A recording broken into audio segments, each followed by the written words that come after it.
நாக்பூர் காடு முழுவதுமே மழையெல்லாம் பொழிஞ்சு அந்த காடு முழுவதும் ரொம்பவே பச்சை பசுமையா இருந்தது. அந்த காட்டுல ஒரு ஆப்பிள் மரமும் மாமரமும் வாழ்ந்துட்டு வந்தாங்க. அந்த மரம் அந்த காட்டுல உள்ள எல்லா பறவைகளுக்குமே உணவு வழங்கிட்டு வந்துச்சு. அப்போ மழைக்காலங்கள் போய் வெயில் காலம் ஆரம்பிச்சுது. அந்த வெயில் காலத்துல ஆப்பிள் மரம் மட்டும் பட்டு போச்சு. அதோட உடம்புல நிறைய மாற்றங்கள் ஏற்பட்டு காஞ்சி அப்படியே இலைகள் உதிர்ந்து வெறும் மரமாவே நின்னுச்சு. அங்க உள்ள பறவைகள் அது செய்த உதவியை மறந்துட்டு அது மேல இருந்த விறகுகளை எடுத்துக்கொண்டு தங்களோட கூட்ட கட்ட ஆரம்பிச்சாங்க. இங்க பாரு மாமரமே, நான் இன்னும் முழுசா இறந்தே போகல. என்ன கொஞ்சம் பராமரிச்சா நான் நல்லா ஆயிருவேன். கவலைப்படாத நண்பா, நம்ம இந்த காட்டுல நிறைய பறவைகளுக்கு உதவி செஞ்சிருக்கோம். ஏதாவது ஒரு பறவை நமக்கு கண்டிப்பா உதவி செய்யும். அப்படி பேசிக்கிட்டு இருக்கும் போதே ராணிக்காகமும் காளிக்காகமும் விறகு எடுக்கிறதுக்காக அங்க வந்தாங்க. இங்க பாருங்க காகங்களே, நான் இன்னும் இறந்து போகல. நீங்க என்ன இப்படி உடைச்சு விறகுக்கு எடுக்காதீங்க. நீங்க என்ன கொஞ்சம் பராமரிச்சா போதும். நான் உங்களுக்கு பழைய மாதிரியே நிறைய உணவு தருவேன். தயவு செஞ்சு என்ன கொஞ்சம் காப்பாத்துங்க. என்ன காப்பாத்துங்க. என்ன மரமே, உனக்கு என்ன பைத்தியம் பிடிச்சு போச்சா? நீ முழுசா காஞ்சி போயிட்ட. இனிமே உன்னால பழைய மாதிரி பழம் எல்லாம் கொடுக்கவே முடியாது. ஆமா மரமே, நீ முழுசா காஞ்சி போயிட்ட. உன்னோட விறகுதான் எங்களுக்கு வீடு கட்டுறதுக்கு உபயோகமா இருக்கு. நீ பழத்தை கொடுக்கலனாலும் வீடு கட்டுறதுக்காவது உதவியா இருக்கியன்னு நினைச்சு ரொம்ப சந்தோஷப்பட்டுக்கோ. இனிமே உன்னால பழைய மாதிரி எல்லாம் மாற முடியாது. அந்த கனவை நீ கைவிட்டுரு. அப்படி சொல்லிட்டு ரெண்டு காகங்களும் தன்னோட தேவைக்காக ஆப்பிள் மரத்துல இருந்து விறகு எடுக்க ஆரம்பிச்சாங்க. மரமும் ரொம்பவே கெஞ்சி கேட்டும் அந்த ரெண்டு காகங்களுமே அந்த மரத்துக்கு உதவியே செய்யல. அவங்களுக்கு தேவையான விறகை எடுத்துட்டு அங்கிருந்து பறந்து போயிட்டாங்க. மரமும் ரொம்ப கெஞ்சி கெஞ்சி கத்திக்கிட்டே இருந்தது. அப்படி காளிக்காகமும் ராணிக்காகமும் விறகு எடுத்துட்டு போகும்போது ஒரு நாள் தன்வி குருவியோட கண்ணுல பட்டுச்சு. தன்வி குருவியும் கேட்டுச்சு, காளி ராணி காகங்களே, நீங்க இந்த விறகை எங்க இருந்து எடுத்துட்டு வரீங்க? எனக்கும் வீடு கட்டுறதுக்கு விறகு தேவை இருக்கு. இது எங்க இருந்து எடுத்தேன்னு கொஞ்சம் சொல்லுங்க. ஓ, இந்த விறகா? இந்த விறகு நம்ம பக்கத்து காட்டுல இருக்கிற காஞ்சி போன ஆப்பிள் மரத்துல இருந்து தான் எடுத்துட்டு வரோம். அது ரொம்ப பெரிய மரம். ஆமா குருவி, அந்த மரம் வேற நான் இன்னும் முழுசா காஞ்சி போகலன்னு சொல்லி காமெடி பண்ணிக்கிட்டு இருக்கு. உனக்கு வேணும்னாலும் நீ அங்க போய் விறகு எடுத்துட்டு வா. நல்ல மரம்தான். ஐயோ காகங்களே, நீங்க பண்றது எவ்வளவு பெரிய தப்பு தெரியுமா? அந்த மரத்துக்கு நீங்க உதவி செய்யணும். ஏன்னா அது மத்த நாள்ல நமக்கு எவ்வளவு உதவி செஞ்சிருக்கும். அந்த நன்றியை நம்ம மறக்க கூடாது. அந்த மரத்தை எப்படியாவது காப்பாத்துங்க. நீங்க காப்பாத்தினாலும் பரவாயில்ல, நான் போய் கண்டிப்பா காப்பாத்த தான் போறேன். அப்படி சொல்லிட்டு தன்வி குருவி அந்த காஞ்சி போன ஆப்பிள் மரம் இருக்கிற திசையை நோக்கி பறந்து வந்தது. குருவி வரதை பார்த்துட்டு ஆப்பிள் மரம் சொன்னது, என்ன குருவி, உன்னை பார்க்க புதுசா இருக்கு. நீயும் என்கிட்ட இருந்து விறகு எடுத்துட்டு போறதுக்கு தானே வந்திருக்க. வா, என்கிட்ட இருந்து எவ்வளவு விறகு வேணாலும் எடுத்துட்டு போ. இனிமே யாரையும் நான் எதுவுமே சொல்ல மாட்டேன். இல்ல இல்ல குருவி, நீ என்னோட நண்பனை எதுவுமே செய்யக்கூடாது. அவன் பாவம். இங்க பாருங்க ஆப்பிள் மரமே, நான் உங்களுக்கு உதவி செய்யறதுக்காக தான் பக்கத்து காட்டுல இருந்து வந்திருக்கேன். உங்களுக்கு என்ன உதவி வேணுமோ அதை நான் கண்டிப்பா செய்வேன். மறுபடியும் உங்களை பழைய மாதிரியே நிறைய ஆப்பிள் கொடுக்குற மரமா நான் மாத்துவேன். அதுக்கு என்ன முயற்சி வேணாலும் நான் எடுப்பேன். அதை கேட்டுட்டு ரெண்டு மரங்களும் ரொம்பவே சந்தோஷப்பட்டுச்சு. தன்வி குருவியும் தான் சொன்ன மாதிரியே அந்த காட்டிலே ரொம்ப பழமையான வேப்ப மரத்துக்கிட்ட போய் உதவி கேட்டுச்சு. வேப்ப மரமே, ஒரு காஞ்சி போன ஆப்பிள் மரத்தை காப்பாத்துறதுக்கு உன்னோட உதவி எனக்கு தேவை. கண்டிப்பா காப்பாத்திரலாம் குருவி. என்னோட இலைய நீ அதுக்கு அரைச்சு போட்ட அப்படின்னா அதோட காயங்கள் எல்லாமே குணமடைஞ்சு கொஞ்ச நாள்லயே அது பழைய மாதிரி மாறிடும். அதனால என்னோட இலையும் காயும் உனக்கு நான் கொஞ்சமா கொடுக்குறேன்.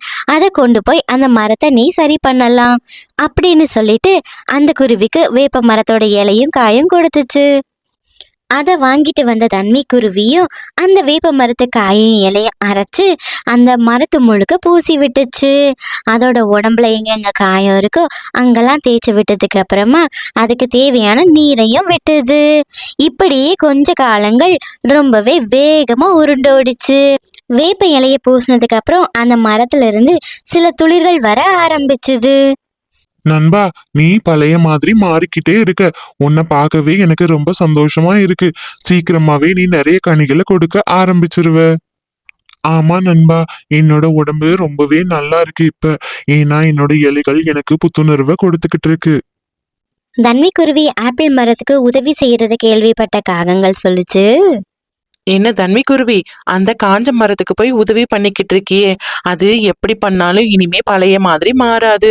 அதனால நீ அதுக்கு உதவி செஞ்சாலும் அது உபயோகமற்றதாக மட்டும்தான் இருக்கும்.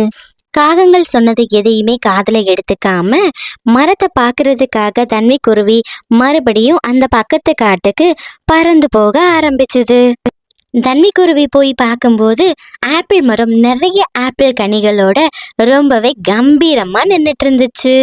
இத பார்த்துட்டு தன்விக்குருவி ரொம்பவே சந்தோஷப்பட்டுச்சு. அட வா குருவி, உனக்காக தான் இத்தனை நாள் நான் காத்துக்கிட்டு இருந்தேன். எனக்கு மறுவாள் கொடுத்த உனக்கு ரொம்பவே நன்றி. பரவாயில்ல ஆப்பிள் மரமே, நீ மறுபடியும் இப்படி வளர்ந்ததை பார்க்கும்போது எனக்கு ரொம்பவே சந்தோஷமா இருக்கு. உன்னோட நண்பனோட சேர்ந்து இனிமே நீ சந்தோஷமா வாழலாம். ஆப்பிள் மரமும் தன்விக்குருவிக்கு நிறைய ஆப்பிள் பழங்களை கொடுத்துச்சு. தன்விக்குருவியும் தன்னோட காட்டுக்கு ரொம்பவே சந்தோஷமாவே கிளம்பி போச்சு. ஆப்பிள் மரம் பழைய மாதிரி மாறினதை கேள்விப்பட்ட காகங்கள் பழத்தை பறிக்கிறதுக்காக காட்டுக்கு வந்துச்சு. என்ன காகங்களே, பழங்கள் எடுக்கிறதுக்காக வந்திருக்கீங்களா?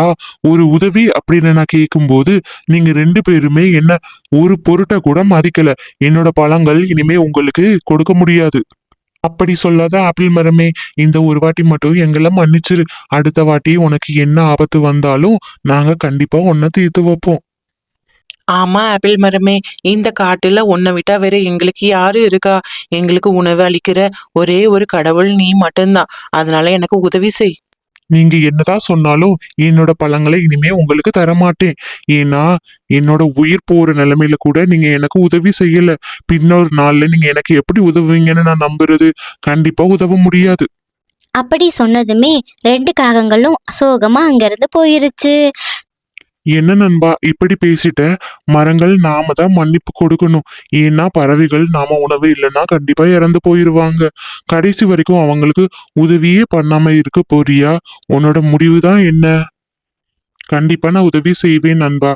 ஆனா இன்னைக்கு நான் இப்படி பேசினாதான் நாளைக்கு என்ன மாதிரி இருக்கிற ஏதாவது ஒரு மரங்களுக்கு உதவி அப்படின்னா அந்த காகங்கள் செய்யும். இதுல இருந்து நாம என்ன கத்துக்க போறோம்னா, எதிர்பாராம நம்ம யாருக்காவது ஒருத்தருக்கு உதவி செய்றோம் அப்படின்னா அது பின்னொரு நாளில் நமக்கு கிடைக்கிற ஒரு பெரிய பொக்கிஷமா கூட இருக்கலாம்.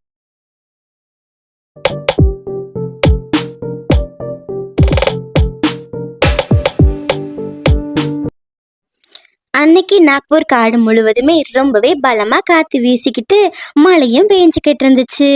எல்லா பறவைகளுமே தங்களோட கூட்டுல பத்திரமா இருந்தாங்க. அப்போ ஒரு குருவி மட்டும் சத்தம் போட்டு கத்திக்கிட்டு இருந்துச்சு.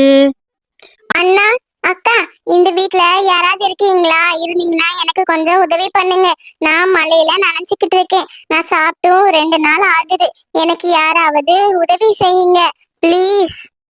ஏய் என்ன குருவி, எங்க வீட்டு முன்னாடி இருந்து கத்திக்கிட்டு இருக்க? உன்னை இந்த காட்டுல நான் பார்த்தது இல்லையே. நீ எங்க இருந்து வந்த? காகமண்ணா, என்ன மன்னிச்சிருங்க. நான் பக்கத்து காட்டுல இருந்து வரேன். இதை தேடி நான் வரும்போது ரொம்ப பயங்கரமா மழை பெஞ்சிருச்சு. எனக்கு எங்க போறதுன்னே தெரியல.